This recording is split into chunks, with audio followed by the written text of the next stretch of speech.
আনন্দ বার্তাটা নামিয়ে দে না সন্ধ্যা সন্ধ্যা ও সন্ধ্যা আনন্দ বার্তাটা নামিয়ে দাও না আনন্দ নিচে নামিয়ে দাও না লোকটা নিচে নামিয়ে দাও নিচে নামিয়ে দাও হ্যাঁ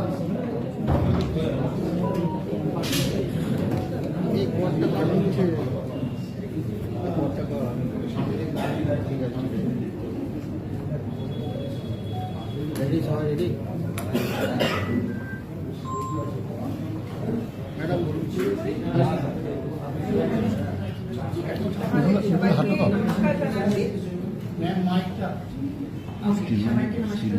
আজকে আমাদের ফেজ 6 এর একটা আমাদের অ্যাসেম্বলি কনস্টিটিউয়েন্ট করছে দ্যাট ইজ উইথ বিষ্ণুপুর পিসি খন্ডঘোষ যে আছে 259 এসি তার যেটা ভোটিং হচ্ছে আপনারা জানেন সবাই 25th মে তার জন্য আমরা কিছু ডিটেলস গুলো আপনাদেরকে দিয়ে দিচ্ছি কমিশনিংটা ওভার হয়ে গেছে আজকে ফাইনাল ট্রেনিং ছিল পোলিং পার্সোনালদের আর আমাদের আছে अराउंड 271 পোলিং স্টেশন প্রিমাইসেস আছে 214 সেক্টরস আছে 25 পিডব্লিউডি ইলেক্টরস আছে 2327 opted for home voting out of this আছে 221 85 plus age group এর electors আছে 1174 out of which home voting এর জন্য 577 opt করেছেন আমাদের home voting হচ্ছে 18th and 19th আমাদের home votingটা 18th 19th and 20th কে মপ আপ হচ্ছে 21st মপ আপ হচ্ছে 18 19 24 তারপর 21st মপ আপ হচ্ছে আর ঠিক আছে আর আমাদের ডিসিটা আপনারা জানেন directorate of distance education building Bardhaman university ওখানে আছে তারপরে যে আছে আরসিটা হচ্ছে সিসিটা হচ্ছে ওই জায়গাতে আরসিটা হচ্ছে কেজি ইঞ্জিনিয়ারিং কলেজ বিষ্ণুপুর আর এই ছাড়া আমাদের ভালনারেবিলিটি ম্যাপিং গুলো আমাদের হয়ে গেছে and এটা কন্টিনিউয়াস প্রসেস সো আমাদের we will be asking the observer staff of Vishnupur to for the final list of vulnerability. So তাতে আমাদের critical আছে around 51 critical polling stations আছে 30 আছে vulnerable আর এছাড়া আমাদের আচ্ছা যা ইন্টিমিডিয়েটরস যারা ছিল তাদের বাউন্ড ডাউন হয়ে গেছে 120 বাউন্ড ডাউন হয়ে গেছে এছাড়া আমাদের সিজারটা হয়েছে 26,84,000 ইলিসিট লিকারে যেটা এফএসটি টিম করেছে আর যেরকম আছে সুবিধা পারমিশন এফএসটি এসএসটি সব ওই জায়গায় জন্য চলছে তো এছাড়া আমাদের আর কিছু আপনাদের যদি কোনো প্রশ্ন থাকে এই বিষ্ণুপুর লোকসভা শুধু খণ্ডঘোষ না গোলসিরও একটা পার্ট রয়েছে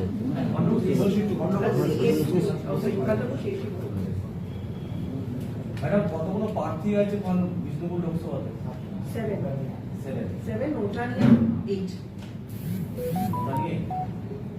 8 আমাদের যা প্রশ্ন আজকে সবই আমার প্রশ্ন হচ্ছে কাউন্টিং রিলেটেড যেহেতু কাউন্টিং আসছে আমাদের এখানে ভোট হয়ে যায় সেই ব্যাপারে কি মানে পুরোপুরি আমরা কি সুবিধা পাবো না পাবো কাউন্টিং ভেন্যুতে এবং কি অ্যাক্সেস করা হবে কারণ আমরা আরেকবার বসবো তো এখন তো মানে যে আছে নেক্সট উইকের জন্য আমরা প্রত্যেক ফ্রাইডে তো আপনাদের সঙ্গে বসি ঠিক আছে নলেজ দিয়ে দেওয়া থাকলে খুব সুবিধা হবে এটা একটু আলোচনার ব্যাপার আছে মানে নেক্সট উইক আমি তখন তো অনেক টাইম আছে আসলে এখনো সব অর্ডারস গুলো ইলেকশন কমিশন থেকে আসেনি জাস্ট শুরু হয়েছে ওনাদের না আমাদের কিছু প্রবলেম থেকে থাকে সেটা প্রতিবারই হয় আর হ্যাঁ ওটাই বলছেন ম্যাডাম প্রবলেম বলতে আপনাদের অ্যাক্সেসিবিলিটি মোবাইল নেটওয়ার্ক ব্যবহার করার পারমিশন বা বিভিন্ন ধরনের কতটা আপনারা করতে পারবেন কি সেই সংক্রান্ত ডিটেইলস গাইডলাইন এখনো পর্যন্ত আমাদের কাছে আসেনি মানে সাংবাদিক বন্ধুদের ক্ষেত্রে কতটা কি থাকবে সেটাও পুরোপুরি আসবে তারপরেই জানবো ওইটাই বলছেন ওরা এছাড়া হচ্ছে আমাদের আর আমরা একটা সেন্সিটাইজেশনে বসবো এরপরে ম্যাডাম আমরা কাউন্টিং ভেন্যুতে থাকছি তারপর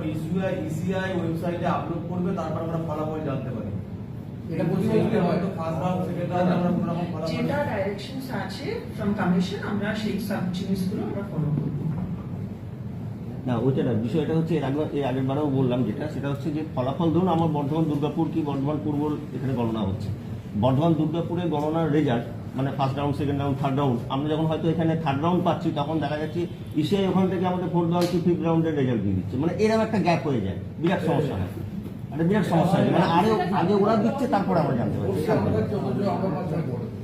অনেক পরে জানি, এটা একটা সমস্যা হয়। আর একটা যেটা যে জন্য কমল বলছিল যেটা মানে আমাদের সব থেকে বড় সমস্যা, এটা আপনাদের লোকালি আলোচনা করতে হবে। আমাদের ওই যে ভোটের গণনার দিন আমরা যে যাব ওখানে, অনেক আগে থেকে আমাদের গাড়িগুলোকে মানে মোটর বাইক হোক বা যাই হোক আমাদের অনেক আগে থেকে আটকে দেয়। এটা নিয়ে প্রতিবারই একটা মানে অশান্তি মতন হয় আর কি, মনোমালিন্য তৈরি হয়। এইটা যাতে না হয়, যতটা সম্ভব কাছাকাছি যাওয়া। আমরা বলে দেবো, তবু পুলিশ থেকে আমরা উইল হ্যাভ আ জয়েন্ট 144 একটা লেভেল অবধি আমাদের রাখতে হবে, যেখানে আমরা গাড়ি ঢুকাতে পারবো না। মানে এটা শুধু নট ইউ, আমরাও পারবো না, মানে আমরাও অফিসাররাও গাড়ি নিয়ে ঢুকতে পারি না। এবং আপনারা দেখেছেন 21 সালের ইলেকশনে আপনাদের অনেকেরই অভিজ্ঞতা আছে, খুব মানে বলতে পারেন VIP candidate, he or she has to walk 150 meter to come to collect the result. এগুলো আপনারা জানেন, আপনারা যে 100 মিটার 200 মিটার গোলাপবাগ থেকে হয়ে যায়, গোলাপবাগ থেকে ইউআইটি দূরত্ব 1 কিলোমিটার হয়ে যায়। ওই জায়গায় গিয়ে আটকে গেছে, তারপরে ওনার বলার পর ছেড়ে দেয়। আমাদের যেটা কিলোমিটার কি সেটা ফাইনাল করে রাখতে হয়। আমরা সেটা পুনরাবৃত্তি চাইছি না, প্রত্যেক বছর দেখা এই জন্য আগে থেকে বলা, এই জন্য আগে থেকে বলা। ফাইনাল অর্ডার আসবে সিও, তারপর দেখা যায় যে 10 মিনিট পরেই পলিটিক্যাল পার্টির যারা লিডার বা সাপোর্টার তারা অনেক কাছে জমায়েত করে ফেললো। এটা বলার উদ্দেশ্য আপনারা আগে থেকে ব্যাপারটা আলোচনা করে একটা মোটামুটি জায়গায় দাঁড় করাতে পারবেন, এটা বলার উদ্দেশ্য এটাই। আর আমাদের তো একদম থাকে না, তো সবটাই ও হয়ে যায় আর কি। আপনারা যদি আমাদের ইলেকশন দেখুন, আপনাদের এগুলো আমরা আজকে জানতে পারলাম। অর্ডারগুলো আসবে, আপনাদের সাথে ম্যাডাম বললেন আবার বসা হবে, আরো একবার দুবার হয়তো আমরা সুযোগ পেলেও পেতে পারি, তখন এ করবো। আর এখন আমাদের তো স্ট্রং রুম দুটো জায়গাতেই ফুললি অ্যাক্টিভ আছে, ভালোভাবে কাজ চলছে। কিন্তু মিডিয়াকে স্ট্রং রুম দেখানোর কি কোনো রকম পদ্ধতি আছে? কি হয়েছে? স্ট্রং রুমটা কি অবস্থায় আছে? যেমন পলিটিক্যাল দল জানছে, যেমন অ্যাডমিনিস্ট্রেশন জানছে, মিডিয়ারও জানার একটা বিষয় আছে। স্ট্রং রুমটা আগে কি অবস্থাতে আছে? পলিটিক্যাল দলের এখানে কোনো নেই, এখানে ক্যান্ডিডেট বা তার এজেন্ট জানছে। পলিটিক্যাল দলের এখানে ইলেকশনের আমরা কিন্তু অন্যবার পেয়ে থাকি, স্ট্রং রুম দেখতে দেওয়া হয় না। এই অবস্থায় আছে।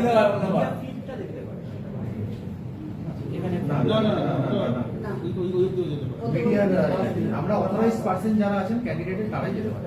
মিডিয়াদের ক্ষেত্রে যতটুকু আমাদের আছে সেটা আমরা জানাচ্ছি। আর ওখানে তো আমাদের এখন যেটা আছে স্ট্রং রুমে সিএপিএফ আছে, যেটা আমাদের ক্যান্ডিডেট। আপনার কথা না, মিডিয়া ক্যামেরায় তো আসছে না, প্রশাসন তো অনেক কিছুই বলে, আমরা দেখা যায় সেগুলো কিছু থাকে না। ক্যামেরায় কি আছে? আমরা ছবি না প্রশাসন অনেক কিছু বলে বলতে দেখুন, যেটা আমার নিয়মে আছে অভিযোগও সামনে আসছে, অনেক অভিযোগও সামনে আসছে। অভিযোগ যদি আপনারা মানে সাবস্টেন্সিয়েট করেন এবং স্পেসিফিক দেন, অভিযোগের সত্যতা দেখতে কিন্তু আমাদের সেই জায়গা থেকে খতিয়ে দেখতে হবে, সেটা আপনারা আমাদের বলুন না, আমরা কি দেখবো, তাই তো বলা হচ্ছে। প্রশাসনের বিরুদ্ধে তো অভিযোগ। কিন্তু ইলেকশন কমিশনের কি এরকম কোনো গাইডলাইন আছে মিডিয়াকে কোনো একটা সময় নির্দিষ্ট টাইমে স্ট্রং রুমের সামনে ছবি তুলতে দেওয়া যাবে না? না এখনো পর্যন্ত আমাদের হাতে এরকম কোনো গাইডলাইন আছে। তাহলে তারা দিচ্ছেন না কেন তাহলে?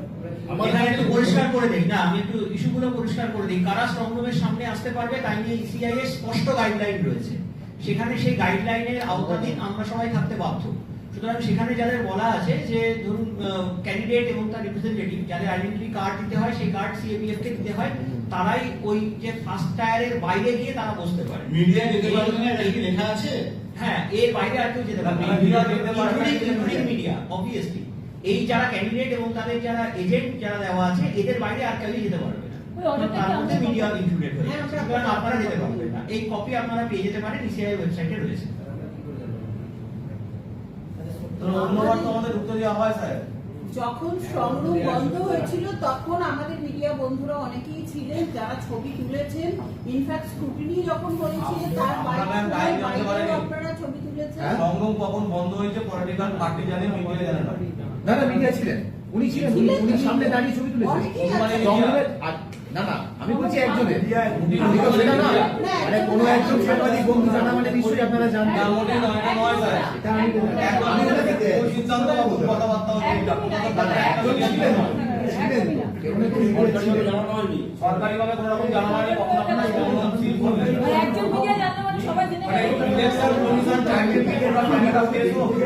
ঠিক আছে, আমরা যেটা ম্যাডাম বললেন, আমরা পরের যে মানে আমাদের কাউন্টিং অ্যারেঞ্জমেন্টে যেগুলো করতে হবে, আমাদের যা নির্দিষ্ট অর্ডার আসবে তাই নিয়ে আমরা আপনাদের সাথে আবার আমরা মিটিং করব, এবং আপনাদের যেগুলো সুবিধা অসুবিধা আপনারা যেরকম বললেন ওগুলো আমরা অবশ্যই মাথায় রাখবো। মানুষ তো ম্যাম দেখতে চায়, ইলেকশন কমিশন সেটাই চায়, মিডিয়ার মাধ্যম দিয়ে স্ট্রং রুমটা কিভাবে প্রোটেক্টেড করা আছে সেটা মানুষকে দেখানোর জন্য না।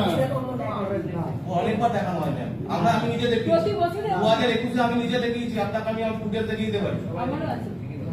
মানুষ দেখতে চায় না, ওইটা ইলেকশন কমিশনের এরকম কোনো ব্যাপার নয় যে ওটাকে দেখানো যাবে। অবশ্যই তখন তো ছবি তুলেছেন অনেকে। না, অন্যান্য জেলা থেকে ছবি যেগুলো আসে না, আমার যেমন স্ট্রং রুমের পাশে আর্মস পুলিশ দাঁড়িয়ে রয়েছে, পাহারা দিচ্ছে, দূর থেকেই হোক, একটা নির্দিষ্ট দূর থেকেই হোক, এই ছবিটা কিন্তু অন্যান্য জেলা থেকে তারা ছাড়ছে, আমরা পাচ্ছি না। মনে হচ্ছে আমি 4টে পেজের কি আমরা দেখেছি, আমরা দেখতে পাচ্ছি। পাহাড় দিচ্ছে সেই ছবি দূর থেকেই হোক, কিন্তু এটা আমরা পাচ্ছি না, অন্যান্য জেলা পাচ্ছে, আমরা পাচ্ছি না, এই জন্য খারাপ।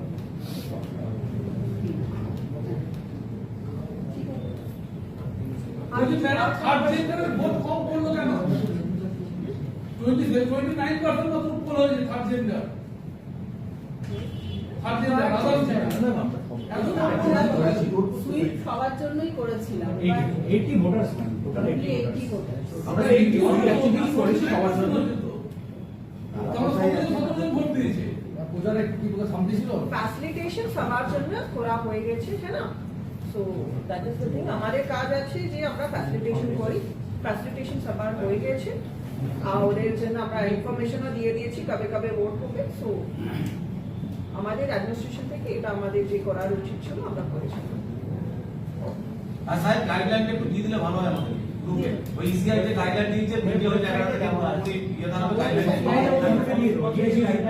ডিএসইউ সাইটকে আমরা বলে দিচ্ছি, উনি দিয়ে দেবেন। আর কোনো প্রশ্ন? আজকে তো কি আর বলে দিচ্ছি আমরা। Thank you. পোলিং পার্সেন্ট দিয়েছেন ওটা ফাইনাল তো? পোলিং লাস্ট পার্সেন্টেজ যেটা দেওয়া হয়েছে 2%। আমাদের দেখে